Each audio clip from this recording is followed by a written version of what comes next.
हे family, क्या हाल है। स्वागत है आपका सुरेंद्र राजपूत ऑफिशियल में। आज फिर से इतने अच्छे क्वेश्चन। इसका मतलब ये है कि आपके RSCT में आने वाले इतने अच्छे क्वेश्चन एक ही जगह पर मिल जाएंगे, तो ये आपके लिए बहुत ही ज़्यादा अच्छी बात है। और इसके अलावा जो ऊपर लिखा सभी पास हैं, ये आप पता है, इसका मतलब ये है कि आप सभी पास होंगे अगर यहाँ से आप तैयारी कर रहे हैं। ये है हमारा वीडियो नंबर 10, क्योंकि इससे पहले हम आपके लिए 9 वीडियो और ला चुके हैं, लेकिन इसमें बहुत ज़्यादा अच्छे क्वेश्चन हैं। फिर से इतने अच्छे क्वेश्चन आए तो इस वीडियो को पूरा जरूर देखें। इसके बाद बाकी के क्वेश्चन देखें। तो बिना टाइम वेस्ट के सीधे क्वेश्चन पर चलते हैं, बाकी की बातें वहीं पर करेंगे। तो आज का हमारा पहला अर्थात फर्स्ट क्वेश्चन है, कंप्यूटर मेमोरी मुख्य कितने प्रकार की होती हैं। ये आपको वैसे भी पता होगा, जिन स्टूडेंट से हमसे पढ़ा है उनको तो ज़रूर पता होगा। A4, B5, C3 या D2। सिंपल भाषा में समझते हैं क्वेश्चन को। जो आपकी कंप्यूटर की मेमोरी होती है वो मुख्य रूप से कितने भागों में बांटी गई होती है, कितने प्रकार में होती है। ऑप्शन ए 4 मतलब 4, 5, 3 या फिर 2। तो जी हाँ, इसका सही आंसर है वो है आपका यस, वो हो जाएगा D2, क्योंकि कंप्यूटर की मेमोरी मुख्य रूप से 2 भागों में बांटी गई होती हैं। आज का हमारा सेकंड अर्थात दूसरा क्वेश्चन, सूचना का समूह होता है, अर्थात इनमें से कौन सा सूचना का समूह होता है। Option A printer, B path रास्ता, सी फाइल या फिर डी लेआउट। तो जी हाँ, इसका सही आंसर हो जाएगा वो हो जाएगा आपका ऑप्शन बी पाथ रास्ता, क्योंकि सूचना के समूह को पाथ कहा जाता है। आपका अगला क्वेश्चन है, सबसे तेज कंप्यूटर है, इनमें से कौन सा कंप्यूटर सबसे तेज है। A mainframe computer, B microcomputer, C workstation या फिर डी आपका सुपर कंप्यूटर। तो जो इसका सही आंसर है वो है आपका क्या हो जाएगा, ऑप्शन डी सुपर कंप्यूटर, क्योंकि ये कंप्यूटर सबसे तेज़ कंप्यूटर होता है। ये सबसे तेज़ कंप्यूटर है ये तो आपको पता है, लेकिन ये सबसे शक्तिशाली कंप्यूटर भी होता है। इसके अलावा तीसरी बात, ये सबसे बड़ा कंप्यूटर भी होता है, मतलब इसे रखने के लिए बहुत ज़्यादा जगह की ज़रूरत होती है। और इसके अलावा चौथी बात, सुपर कंप्यूटर सबसे महंगा कंप्यूटर क्या है, सबसे महंगा, इसकी वैल्यू सबसे ज़्यादा होती है। तो इसमें एक ही क्वेश्चन में आपके 3 क्वेश्चन को कवर कर दिए, सबसे तेज, सबसे महंगा या फिर सबसे बड़ा कंप्यूटर कौन सा है, सुपर कंप्यूटर होता है। तो ऐसे आपके 3 क्वेश्चन के आंसर आप एक ही क्वेश्चन में सीख गए। नेक्स्ट क्वेश्चन है, निम्न में से किसका उपयोग वेब पेज देखने के लिए किया जाता है। ऑप्शन है इंटरनेट एक्सप्लोरर, जिसे हम शॉर्ट में IEB कह सकते हैं। दूसरा सफारी, तीसरा सी फायरफॉक्स या फिर डी ऊपर के सभी। तो हम किसका प्रयोग वेब पेज देखने के लिए करते हैं। तो जी हाँ, हम इन तीनों का प्रयोग, ऑप्शन है इंटरनेट एक्सप्लोरर, बी सफारी, सी फायरफॉक्स और डी आपका जो है वो है ऊपर के सभी। इसका मतलब हम इंटरनेट एक्सप्लोरर, सफारी और फायरफॉक्स तीनों का प्रयोग वेब पेज देखने के लिए कर सकते हैं।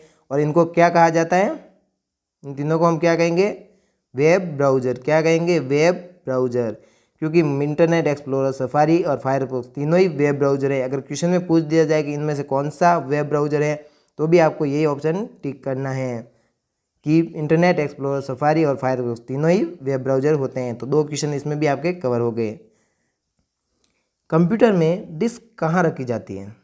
सिंपल चीज़ है, ये कंफ्यूज नहीं होना है। कंप्यूटर में डिस्क ड्राइव में रखते हैं। कहाँ पे रखते हैं, डिस्क ड्राइव में।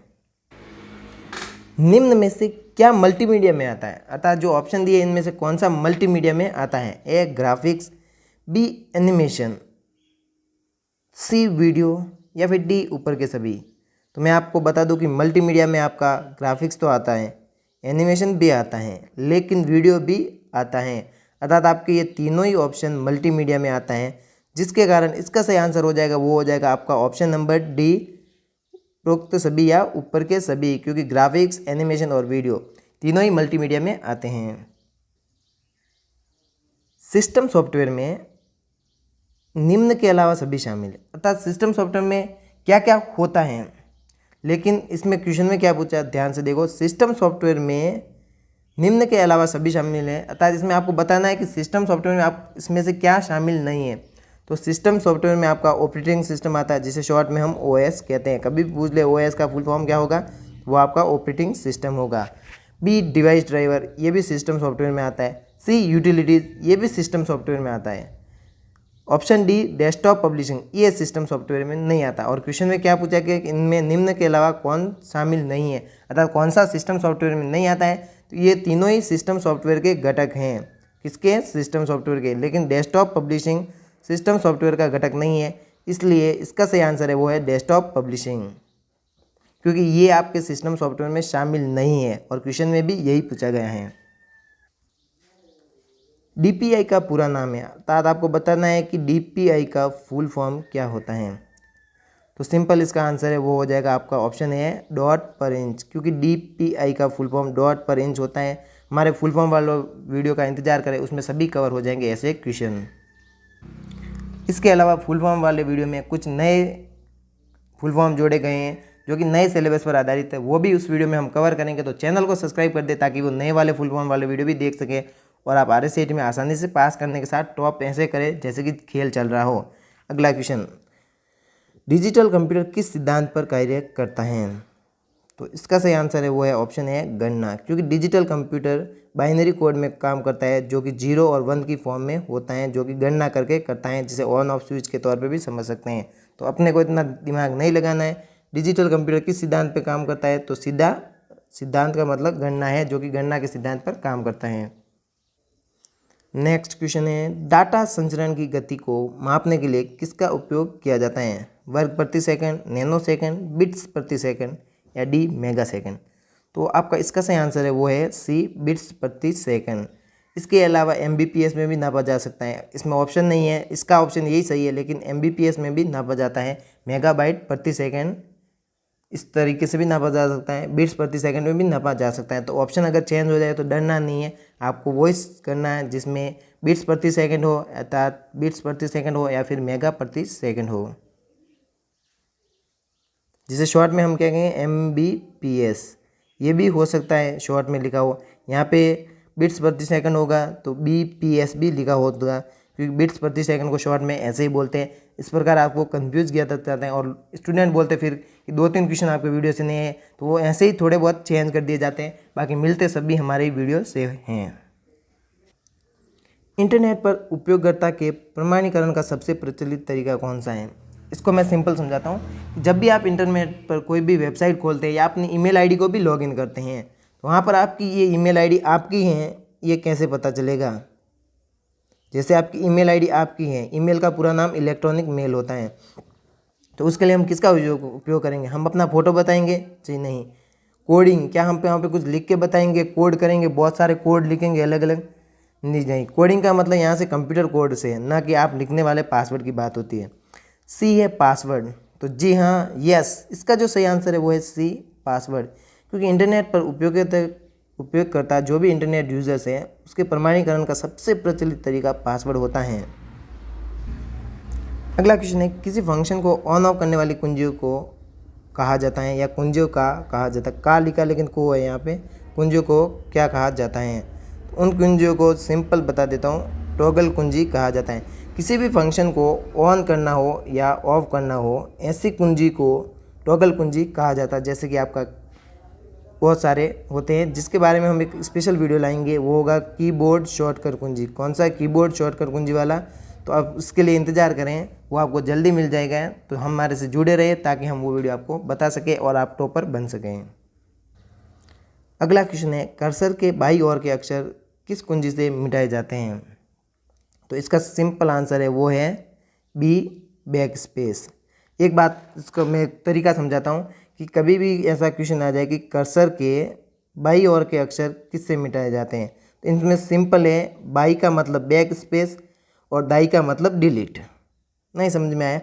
जहाँ पे बाई लिखा हुआ होगा वहाँ पे बैक स्पेस करना है और जहाँ पे दाई लिखा हुआ वहाँ पे डिलीट करना है, क्योंकि दाई ओर के अक्षर को करने के लिए हम डिलीट का प्रयोग करेंगे और बाई ओर के अक्षर के लिए बैक स्पेस करेंगे। कम से कम आपको इस बात का तो ध्यान रखना है कि जहाँ पे भी बाई आए वहाँ पे आपको बैक स्पेस ही करना है। ये सिंपल तरीका है, कंफ्यूज नहीं होना है। By back space. PDA का पूरा नाम है, मैंने बोला था फुल फॉर्म वाले क्वेश्चन बहुत ज़्यादा आते हैं और मैक्सिमम क्वेश्चन का आंसर हम इस तरीके से दे सकते हैं, तो इसीलिए मैंने बोला था कि फुल फॉर्म वाला वीडियो का इंतजार जरूर करें। तो PDA का फुल फॉर्म पहले जान लेते हैं, क्योंकि सभी ऑप्शन पढ़ूंगा तो आप कंफ्यूज हो जाओगे कि सही आंसर कौन सा था, और फालतू की बातें आपके दिमाग में जाएगी जिससे आपका कंफ्यूजन और बढ़ेगा। तो कंफ्यूज नहीं होते हैं। PDA का फुल फॉर्म मतलब पर्सनल डिजिटल असिस्टेंट, जिसे हम शॉर्ट में क्या कहेंगे, PDA, मतलब कि पर्सनल डिजिटल असिस्टेंट। अगला है, ऐसे प्रोग्राम को क्या कहा जाता है जो फाइल का आकार कम कर देते हैं ताकि वह डिस्क पर कम स्थान ले। अर्थात ऐसे प्रोग्राम को क्या कहेंगे जो किसी भी फाइल का साइज़ कम कर देते ताकि वो भी आपकी जो डिस्क है, आपके कंप्यूटर में जो जगह है वो कम ले। तो ऐसे प्रोग्राम को हम कहेंगे फाइल कंप्रेशन। क्या कहेंगे, फाइल कंप्रेशन प्रोग्राम। अगला क्वेश्चन है, कंप्यूटर में रैम से क्या मतलब है। तो सिंपल यहाँ पे पूछा, रैम का फुल फॉर्म पूछा है। घुमा फिर अगर कैसे भी बता दें, आपको अपने एक बात ध्यान रखनी है कि फुल फॉर्म वाला वीडियो देखो, RSCIT में आसानी से पास हो 100% गारंटी से। आप खुद भी चाहे तो रोक नहीं सकते अपने आप को, अगर आपने RSCIT के फुल फॉर्म वाला वीडियो देख लिया है। तो इसका सही आंसर है वो हो जाएगा आपका C, रैंडम एक्सेस मेमोरी। तो रैम का पूरा नाम क्या होगा, रैंडम एक्सेस मेमोरी। अगर शॉर्ट में दिया होगा तो वो हो जाएगा रैम। डेस्कटॉप पर दिखाई देने वाले माउस पॉइंटर को क्या कहा जाता है, तो उसे एरो कहा जाता है। क्या कहा जाता है, एरो कहा जाता है।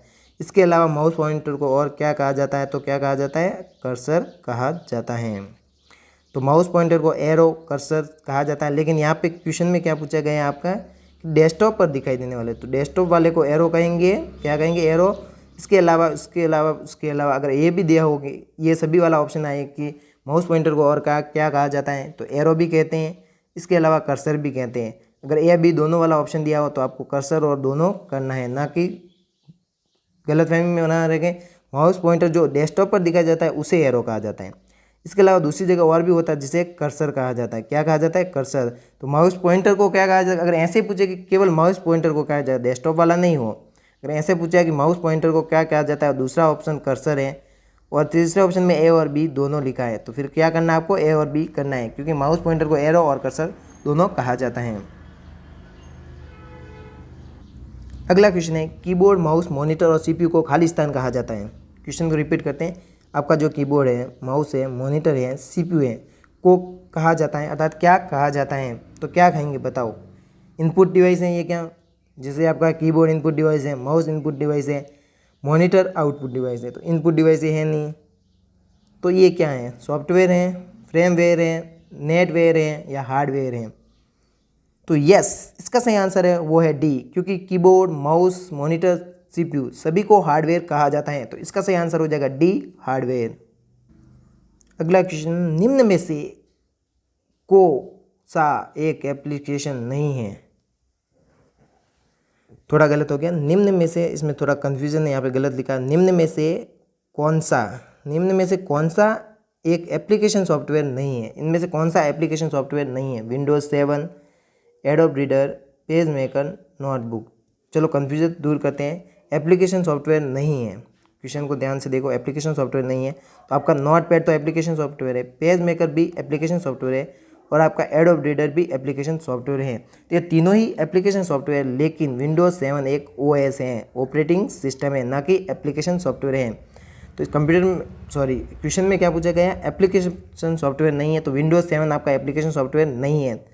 तो यस, इसका जो सही आंसर है वो है आपका ऑप्शन ए है, विंडोज़ 7, क्योंकि एक एप्लीकेशन सॉफ्टवेयर नहीं है, क्योंकि ये आपका एक ऑपरेटिंग सिस्टम है जिसे OS कहा जाता है। अगला क्वेश्चन है, निम्न में से कौन सा एक यूटिलिटी प्रोग्राम का उदाहरण नहीं है।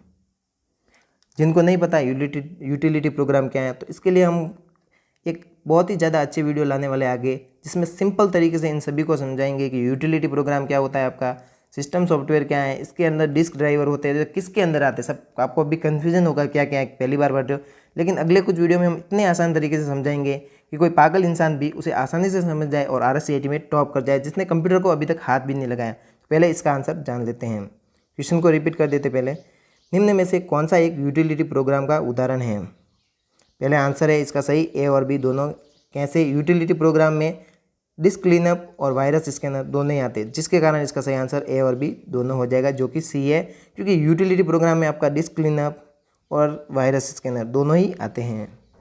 चलो कुछ छोटा क्यूट सा क्वेश्चन है, लेकिन आसान ही है। 1 किलोबाइट किसके बराबर होता है, अर्थात एक जो आपका KB होता है वो किसके बराबर होता है, तो वो होता है 1024 बाइट्स के। क्योंकि 1 किलोबाइट अर्थात KB में आपके 1024 बाइट्स होते हैं। तो इसका सही आंसर क्या हो जाएगा? Option number B 1024 bytes. अगला क्वेश्चन है RFID का पूरा नाम क्या है? मैंने एक बात बता दूं, मैं किसी भी फुल फॉर्म वाले एक वीडियो के सभी ऑप्शन इसलिए नहीं पढ़ता हूं कि इससे आप कंफ्यूज हो जाओगे सही ऑप्शन कौन सा था, गलत कौन सा था। सभी याद हो जाएंगे तो आपकी गलती होने के चांस बहुत ज़्यादा होते हैं। इसमें आप 90% गलती कर देते हो, इसलिए मैं फुल फॉर्म वाले क्वेश्चन को सीधा ही पढ़ता हूँ और आंसर बताता हूँ। तो RFID का पूरा नाम हो जाएगा आपका, क्या हो जाएगा? Radio frequency authentic identification decoding. Sorry, थोड़ा गलत हो गया, एक बार फिर से पढ़ लेते हैं आपके साथ, क्योंकि आप भी तो आसानी से समझ सकते हो अगर मैंने दोबारा नहीं पढ़ा। तो रेडियो फ्रिक्वेंसी आइडेंटिफिकेशन डिकोडिंग, तो RFID का पूरा नाम हो जाएगा रेडियो फ्रिक्वेंसी आइडेंटिफिकेशन डिकोडिंग। चलो, एक लाइक बनता है, हमने सही पढ़ा। आपका नेक्स्ट क्वेश्चन है, किस प्रकार की ROM बिजली के सिग्नल से मिटाई जा सकती हैं? कन्फ्यूजन हो जाओगे क्योंकि इसमें भी फुल फॉर्म जैसे हैं। तो जो ROM बिजली के सिग्नल से मिटाई जा सकती हैं वो ROM हो जाएगी आपकी ये ऑप्शन नंबर डी, EEPROM। ये तो ROM ही है, इसमें EPP electrical erasable programmable read only memory, इसलिए इसमें से मिटाई जा सकती है। इसीलिए बोला था कि फुल फॉर्म वाले क्वेश्चन पढ़ो, सारे क्वेश्चन के आंसर आप दे सकते हो। मैक्सिमम क्वेश्चन के आंसर फुल फॉर्म से मिल जाते हैं। जैसे इसमें बिजली के सिग्नल से मिटाई जा सकती है, तो इलेक्ट्रॉनिक और इरेजेबल प्रोग्रामेबल, मतलब इरेजेबल का मतलब क्या होता है? मिटाने वाली है। कौन सी इनमें मिटाने वाली? केवल यही है, क्योंकि इसमें डबल भी नहीं है इसमें, इसलिए आंसर हो ही नहीं सकता। मास ROM है ही नहीं और ROM है ही नहीं। तो बचा कौन सा आपका? एक ही ऑप्शन बचा था, वो है ये electrical erasable read only memory. तो इलेक्ट्रिकल इरेजेबल प्रोग्रामेबल PORS, और इसमें electrical erasable programmable read only memory. तो इसमें क्या बोला? इरेजेबल, इरेज का मतलब मिटाना। तो सिंपल आंसर है। अगर आपको इसका फुल फॉर्म पता होता तो सिंपल आप आंसर दे देते, लेकिन क्या करते हैं बहुत सारे वीडियो में ऐसे कि बस सब बताओ, रट्टा मारो, लेकिन ये नहीं समझाते कि इसको आसानी से कैसे समझे। अगला क्वेश्चन है, सुपर कंप्यूटर को कब बनाया गया? तो सुपर कंप्यूटर को कब बनाया गया? ऑप्शन ए 1993, B 1964, C 1995 या D 1996।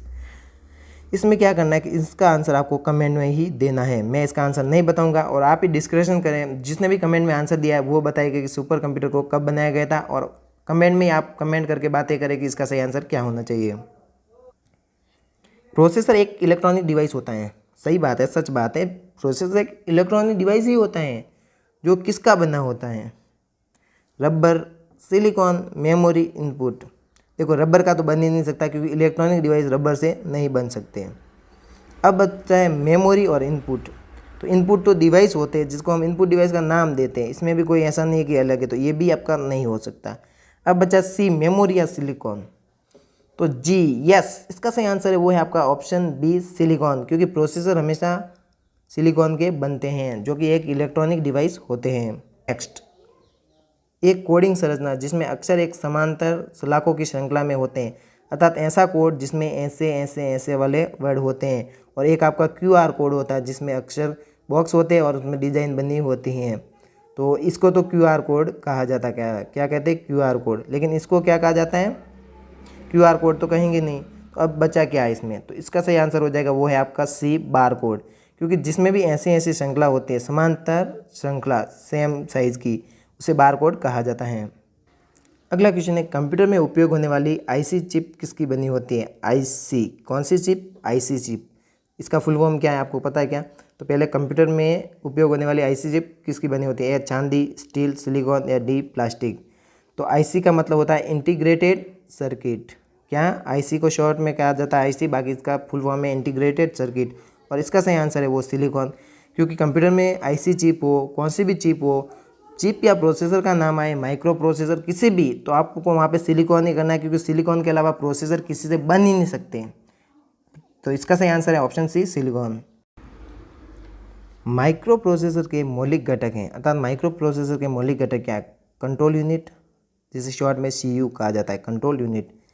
अर्थमेटिक लॉजिक यूनिट, जिसे शॉर्ट में हम कहेंगे ALU, अर्थमेटिक लॉजिक यूनिट। इसीलिए बोला फुल फॉर्म वाला वीडियो जरूर देखें। C, A और B दोनों, या D इनमें से कोई नहीं। तो जी हाँ, इसका सही आंसर है वो है आपका C, A और B दोनों, अर्थात CU और ALU। शॉर्ट में समझते हैं CU control unit, ALU arithmetic logic unit. तो माइक्रो प्रोसेसर के मौलिक घटक, माइक्रो प्रोसेसर होता है उसके मौलिक घटक हैं वो क्या हैं? ऑप्शन ए कंट्रोल यूनिट और B arithmetic logic unit. Microprocessor के मौलिक घटक, एक बार फिर से रिपीट कर देते हैं क्योंकि क्वेश्चन इंपॉर्टेंट है। माइक्रो प्रोसेसर के मौलिक घटक CPU control unit, ALU arithmetic logic unit, इसमें दोनों में यूनिट है, CPU control unit, ALU arithmetic logic unit. तो ये माइक्रो प्रोसेसर के मुख्य घटक हैं, मौलिक घटक हैं। अगला क्वेश्चन है, एक कंटेनर जैसा होता है जिसमें फाइलों को स्टोर किया जाता है। ये तो वही होता है जो ट्रक पे लगता है ना जी, ये कंटेनर जैसा होता है ना कि कंटेनर होता है। तो इसे क्या कहा जाता है? जो फाइलों को स्टोर करता है तो उसे हम फोल्डर कहेंगे, क्योंकि फाइलें कहाँ पे स्टोर होती हैं? फोल्डर में होती है। तो इसका सिंपल आंसर फोल्डर है। अगला क्वेश्चन, इनमें से कौन सी मेमोरी प्राइमरी मेमोरी है? मेमोरी वैसे दो प्रकार की होती है, पहला तो ये आपकी प्राइमरी होगी, दूसरा क्या है? सेकेंडरी। कौन सी होगी? सेकेंडरी। तो इसमें से प्राइमरी मेमोरी कौन सी है? तो वो आपकी रैम होगी। चलो आंसर भी देख लेते हैं। जी हाँ, हमारा आंसर सही निकला। 1 लाख रुपए के विजेता हम बनेंगे नहीं। तो इसका आंसर सही है, वो है रैम, क्योंकि रैम क्या होती है? आपकी प्राइमरी मेमोरी। अगला क्वेश्चन है, स्पाईवेयर हटाने, उनसे रक्षा करने के लिए इस्तेमाल किया जाता है। स्पाईवेयर, वायरस, मालवेयर, जो भी कहो, उसको हटाने के लिए हम किसका प्रयोग करेंगे? तो इसके लिए हम प्रयोग करेंगे विंडोज़ डिफेंडर, क्योंकि ये विंडोज़ में आने वाला बाय डिफ़ॉल्ट प्रोग्राम होता है जो हमारे कंप्यूटर को वायरस से बचाता है। ये मैंने रटा नहीं मारा है, बहुत बार पढ़ा है, 5 साल से हम तैयारी करवा रहे हैं, तो हमें याद है, हमने रटा नहीं मारा है, हम समझ सकते हैं इनको। तो क्या है विंडोज़ डिफेंडर। इसके अलावा पूछ लिया जाए कि कंप्यूटर में आपके जो विंडोज़ के सॉफ्टवेयर होते हैं, सिस्टम सॉफ्टवेयर या फिर कंप्यूटर है, उसमें बाय डिफ़ॉल्ट कौन सा वायरस हटाने के लिए दिया जाता है? तो इसका आंसर वो हो जाएगा विंडोज़ डिफेंडर, और इसके लिए भी विंडोज़ डिफेंडर ही होगा। तो आपको कंफ्यूज नहीं होना, 2 क्वेश्चन के आंसर सही हो जाएंगे ऐसे। अगला क्वेश्चन है कि टैली सॉफ्टवेयर का प्रयोग किस काम के लिए किया जाता है? हम बहुत ज़्यादा होशियार है, इसका आंसर देखते हैं। देख लिया, डी है अकाउंटिंग। मजाक करो, मुझे पहले से पता है। टैली सॉफ्टवेयर का प्रयोग किसके लिए किया जाता है? टैली सॉफ्टवेयर मतलब कि अकाउंटिंग के लिए। सिंपल है, टैली सॉफ्टवेयर की बात है तो भी अकाउंटिंग, या फिर ऐसे भी पूछ दिया जाए कि अकाउंटिंग के लिए किस सॉफ्टवेयर का यूज़ किया जाता है, तो वहाँ पे आपको टैली बताना है। ऐसे कंफ्यूज नहीं होना है, क्योंकि थोड़े बहुत ऑप्शन घुमा कर दिए जाते हैं ताकि पता चले कि आपने रट्टा मारा है या फिर हमारे जैसे स्मार्ट टीचर से समझा है। दोनों में फ़र्क होता है, इसलिए पहले आसानी से समझो और किसी भी क्वेश्चन का आंसर दो। 1 क्वेश्चन पढ़ो, 10 के भी दे सकते हो। ऐसी ट्रिक भी हम आपको बताएंगे अगले वीडियो में।